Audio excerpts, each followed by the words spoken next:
ஆராய்ச்சி செய்து இந்த உலகத்துல இந்த பிரபஞ்சத்திலிருந்து எடுத்த கர்மவினை தீர்க்கக்கூடிய மூல மந்திரம். நீங்க கோவில்ல போய் விளக்கேத்துறதா இருந்தா இந்த மந்திரத்தை ஒரு முறை சொல்லுங்க.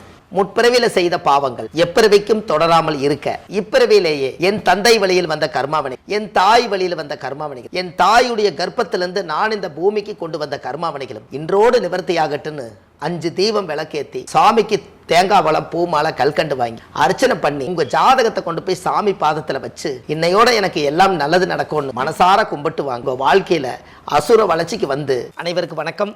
பாரம்பரிய திருவள்ளுவர் குல வம்சம் பிரசன்ன ஜோதிடர் சுபமாரிமுத்து திருப்பூர்லேருந்து இந்த பதிவு உங்களுக்காக. இந்த ரேவதி நட்சத்திரம் மீன ராசியில் யாராவது ஒருத்தர் பிறந்திருந்தாங்கன்னா பிறக்கும் போதே புதன் திசையில் தான் அவர் பிறப்பாங்க. இந்த புதன் திசையில் தான் அவர் வாழ்க்கையில் பிறந்திருப்பார். இந்த புதன் திசை அவருடைய வாழ்க்கையில் ஒரு மாற்றத்தை எப்படி கொடுக்குன்னு கேட்டிங்கன்னா, ஜாதக ரீதியாகவே ரேவதி நட்சத்திரம் மீன ராசியில் ஒருத்தர் பிறந்தாச்சுன்னா வாழ்க்கையில் ஒரு பெரிய மாற்றம், அசுர வளர்ச்சி, யோகம் எல்லாமே எப்படி இதில் வந்து சேருதுன்னு கேட்டிங்கன்னா, பிறக்கும்போதே புதன் திசையாக இருக்கிறனால அந்த குழந்தை பிறக்கும்போதே அறிவாளியாக பிறக்குங்க. சிறு வயசில் குழந்தை வந்து அறிவாளியாகவே பிறக்கும். மீன ராசி இருக்கிறதே கடைசி ராசி, கடைசி நட்சத்திரமும் மீனம்.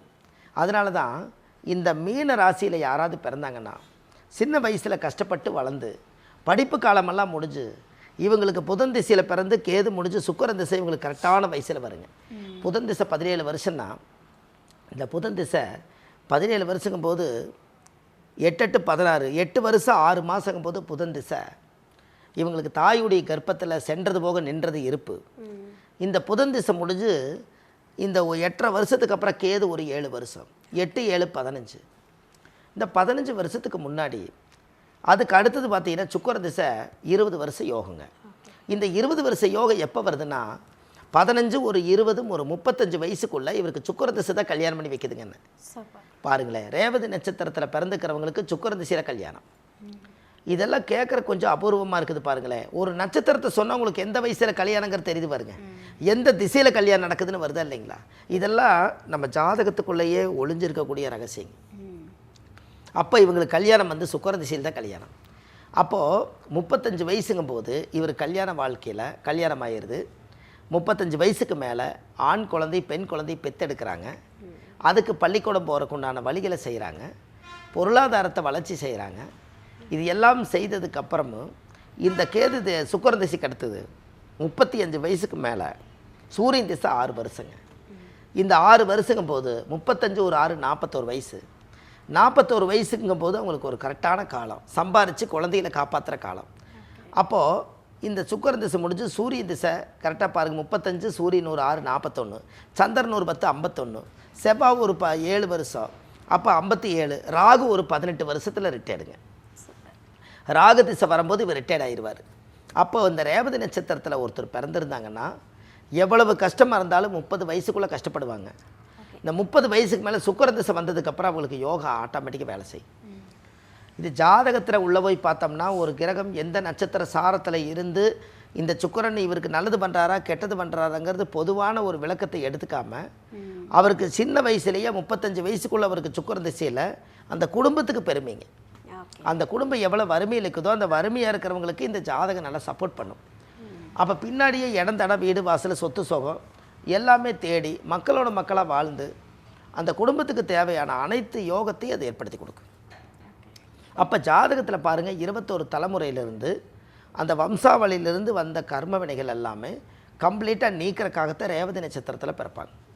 உங்களுக்கு ஒன்று தெரியுங்களா, காசியில் மீனை நம்ம சாப்பிட்றோம், மீன் நம்மளை சாப்பிட்றது காசியில் தான்.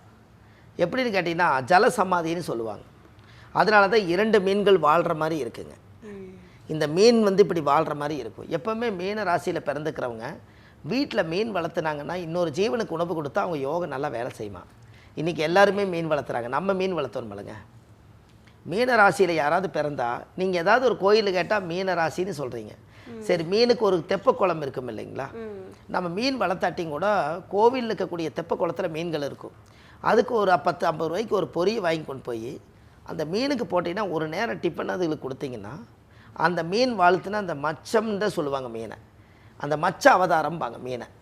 அந்த மச்ச அவதாரம் உங்களை வாழ்த்துமா.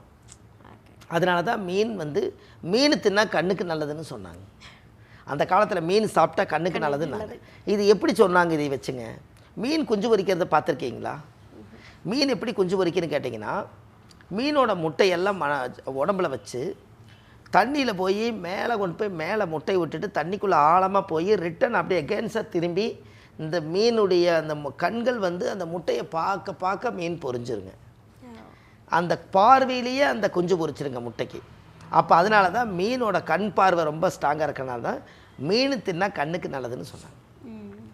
அப்போ மீன் நம்மளுடைய வாழ்க்கையில் நம்மளுடைய பெரிய ஒரு இதுக்கு உங்களை மாதிரி இருக்கிறவங்க, இந்த மாதிரி சில விஷயங்கள் எல்லாத்துக்கும் இருக்கிறவங்க, மீன ராசியில் இருக்கிறவங்க எல்லாத்துக்கும் பார்த்தீங்கன்னா இந்த மீன் வந்து யாராவது வந்து உணவு கொடுத்தாங்கன்னா அவங்க அசுர வளர்ச்சிக்கு வந்துடுவாங்க.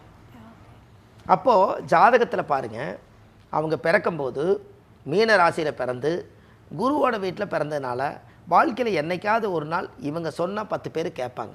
அந்த பவருக்கு நீங்கள் வந்துடுவீங்க, யாராக இருந்தாலும் வந்துடுவாங்கன்னு. மீன ராசி என்பது குருவோட ராசி. ஆசிரியராக போனவங்க நிறைய பேர் இருக்காங்க, பாடம் சொல்லி கொடுக்குறவங்க நிறைய பேர் இருக்காங்க.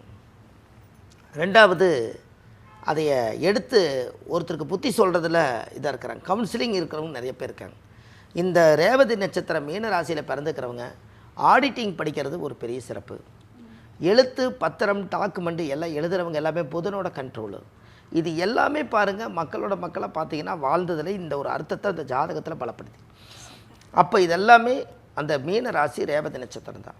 இந்த ரேவதி நட்சத்திரத்தில் ஒருத்தர் பிறந்தாச்சுன்னா அவங்க வாழ்க்கையில் அடுத்தடுத்த லெவலுக்கு போகிறதுக்கு நம்மளுடைய அந்த கர்மாவை சரி பண்ணுறதுக்காக எல்லா யோகத்தையும் ஏற்படுத்துவாங்க. அப்போ குடும்பத்துக்குள்ளே பாருங்கள் ஒரு பெரிய பெரிய மாற்றங்கள் உருவாயிரும். முன்னோர்களுடைய ஆசீர்வாதம் வாங்கின நட்சத்திரம் ரேவதி. 27 நட்சத்திரத்தில் கடைசி நட்சத்திரம் தான் ரேவதி. இவங்க கிட்ட தானே கஷ்டம் அதிகமாக இருக்குதுன்னு சொன்னேன் இல்லைங்களா? இந்த கஷ்டத்தை வந்து அவங்ககிட்ட வெளியே சொல்ல முடியாமல் மனசுக்குள்ளே வச்சுருப்பாங்க.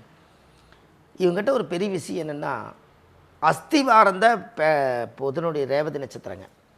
மேலே இப்போ நீங்கள் ஒரு அப்பார்ட்மெண்ட் வந்து 1 2 3 4 5ன்னு அப்படியே கொண்டு வருவீங்க இல்லையா? 27 நட்சத்திரத்தை தலகளாக போட்டிங்கன்னா ரேவதி நட்சத்திரம் வந்து ஃபவுண்டேஷனாக மாறிடும். அப்போ எல்லா பில்டிங்கும் சுமக்கிறது எதுன்னா ரேவதி தான். அதனால தான் அத்தனை சுமையும் இது வாங்கிக்கும். பாருங்கள், ஆறு குளம் ஏரி எல்லா பக்கம் தண்ணி பூந்து எல்லாம் போய் கடைசியில் எல்லா தண்ணியும் ஊரில் எல்லா மழையும் போய் கடைசியில் போய் சேர்ற இடம் எதுங்க? சமுத்திரம், கடல். அப்போ எல்லா பிரச்சனையும் சேகரித்து வைக்கிற இடம் கடைசியில் புதனுடைய நட்சத்திரம் ரேவதி. மீன ராசியில் தான் மீன்களும் அதுக்குள்ளே வாழ வைக்குது. கடல் ராசி வந்து மீன ராசி. அவங்க கடல் கடந்து வாழ்க்கையில் ஒரு முறை போயிட்டு வந்து அவங்க பெரிய ஆளாயிருவாங்களாம். அதனால தான் கடல் ராசியில் பேர் வச்சாங்க. ஒரு ஃப்ளைட்டு ஏறி ஒரு மலேசியா போகிறாங்க, ஒரு சிங்கப்பூர் போகிறாங்க, ஒரு ஆஸ்திரேலியா போகிறாங்க, ஒரு கனடா போகிறாங்க, ஒரு சென்னைக்கு போகிறாங்க. ஏதோ ஒன்றில் வந்து கடல் கடந்து போயிட்டு வரணுமா? அதை கடல் கடந்து போனால் யோகம்னு அந்த காலத்தை வச்சுக்காத. கடல் ராசி மீனம். மீன ராசியில் பிறந்தவங்க கடலை தொட்டுட்டு வரணுங்களா? அப்போ இதெல்லாம் அந்த காலத்தில் ஐதீகம் இருந்ததுனால தான் அந்த காலத்தில் முன்னோர்கள் இதை வாச்சிருக்காங்க. அப்போ மீன் வளர்த்துறது யோகம், மீனுக்கு உணவு கொடுக்கறது யோகம். ஜாதகத்தில் பெரியாள் ஆகிட்டாங்கன்னா ஒரு குருக்கிட்ட போய் வருஷம் ஆசீர்வாதம் பண்ணணும். யாராவது மீன ராசியில் பிறந்த அது குருவோட ராசியாக இருக்கிறனால ஒரு பாத பூஜை வந்து வாழ்ந்த மகான்கள் யாராவது ஒருத்தர் வயசானவங்க இருப்பாங்க. அவங்களுக்கு வருஷத்துக்கு ஒரு முறை நீங்கள் பாத பூஜை பண்ணி அவங்ககிட்ட ஒரு ஆசீர்வாதம் வாங்கிட்டு வந்தால் அந்த மீன ராசியில் இருக்கக்கூடிய குருவோட ஆசீர்வாதம் ஃபஸ்ட் கிளாஸாக வேலை செய்யுமா. அப்போ இதெல்லாம் பாருங்கள், அந்த காலத்திலே முன்னோர்கள் இதை சொல்லியிருக்காங்களா இல்லைங்களா? அப்போ தெய்வத்துடைய சப்போர்ட்டு உள்ளதுங்க, தெய்வீகமான யோகம் இது எல்லாமே அவங்களுக்கு இருக்குது. வாக்கு பலிதம் இருக்குதுங்க அவங்களுக்கு. அவங்க ஏதாவது ஒரு வயிறு எரிஞ்சு சொல்லிட்டாங்கன்னு அது பழிச்சிருங்க. மீனத்துக்கு அந்த பவர் உண்டுங்க. அதனால தான் மீனுக்கு வந்து சரி மீன் பேசுறது காது கேட்குதா? கேட்காது. மீன் இது வரைக்கும் பேசுனதே இல்லைங்களே. இல்லைங்கம்மா, மீன் பேசாது. மீன் கண்ணீர் வடிக்கிறது தண்ணீருக்கு தெரியாது. அப்போ அது கிட்டக்கிறது ஒரே ஒரு ஆயுதம், அது நினச்சாலே போதும். ப்ளஸ்ஸு நினச்சா ப்ளஸ்ஸு, மைனஸ் நினச்சா மைனஸ். அப்போ மீன ராசிக்கார பாதுகாப்பாக வச்சுருக்கணுமல்ல இல்லைங்களா? நீங்கள் மீனே வளர்த்துனாலும் கூட ஒரு நேரம் அது பட்டினி போட்டிங்கன்னா அதுக்கு ஒரு சாபத்தை ஆளாயிடக்கூடாதுல்ல. இப்போ இதெல்லாம் பார்த்து கரெக்டாக வளர்த்துரும். அப்போ ஜாதகத்தில் வந்து அந்த முன்னோர்களுடைய ஆசீர்வாதம் வாங்கின ஒரே நட்சத்திரம் அந்த புதன். இந்த புதனுடைய திசையில் யாராவது ஒருத்தர் பிறந்திருந்தாங்கன்னா, அதாவது வந்து அர்த்தநாரீஸ்வரர் கோயிலுங்க, ஆண் பாதி பெண் பாதி, சத்தியும் சிவனும் ஒன்றா இருக்கிற மாதிரி ஆண் பாதி பெண் பாதி அர்த்தநாரீஸ்வரர். இந்த அர்த்தநாரீஸ்வரர் கோயிலுக்கு போய் வாழ்க்கையில் ஒரு முறை அவங்க சாமி கும்பிட்டு வந்தால் அவங்க வாழ்க்கை ரொம்ப நல்லாயிருக்கும். இதெல்லாமே நீங்கள் கண்டிப்பாக போயிட்டு வாங்க. ஜாதகத்தில் அந்த பவர் ரொம்ப அதிகமாக இருக்குது.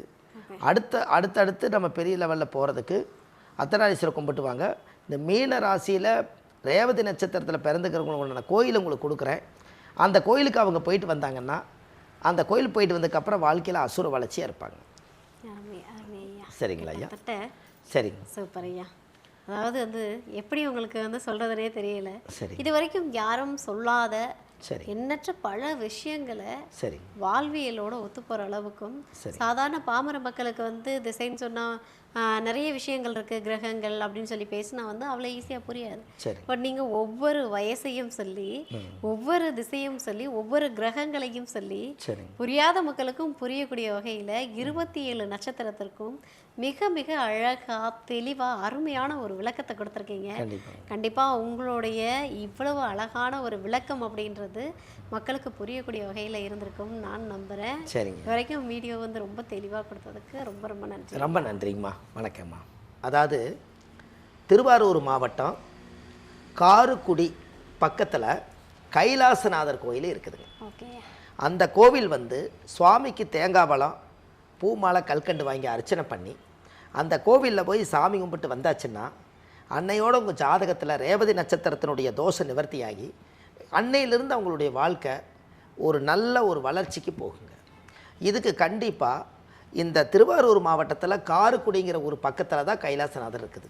இந்த கோவிலுக்கு ஜாதகத்தை நீங்கள் எடுத்துகிட்டு போய் வச்சு ஒரு முறை நீங்கள் பூஜை பண்ணிட்டு வந்தால் முற்பிறவியில் செய்த பாவங்கள் எப்பிறவிக்கும் தொடராமல் இருக்க, இப்பிறவியிலேயே என் தந்தை வழியில் வந்த கர்மாவினைகளும் என் தாய் வழியில் வந்த கர்மாவினைகளும் தாயுடைய கர்ப்பத்திலேருந்து நான் இந்த பூமிக்கு கொண்டு வந்த கர்மாவினைகளும் இன்றோடு நிவர்த்தியாகட்டுன்னு தீபம் ஏற்றுங்க. உங்கள் ஜென்ம நட்சத்திர தோசை அன்றோடு நிவர்த்தியாகி உங்கள் தாய் தந்தையும் முன்னோர்களுடைய ஆசீர்வாதம் என்னைக்கு நிறைவாக உங்களுக்கு இருக்கும். இதை செய்யுங்க, நல்லதே நடக்கும்.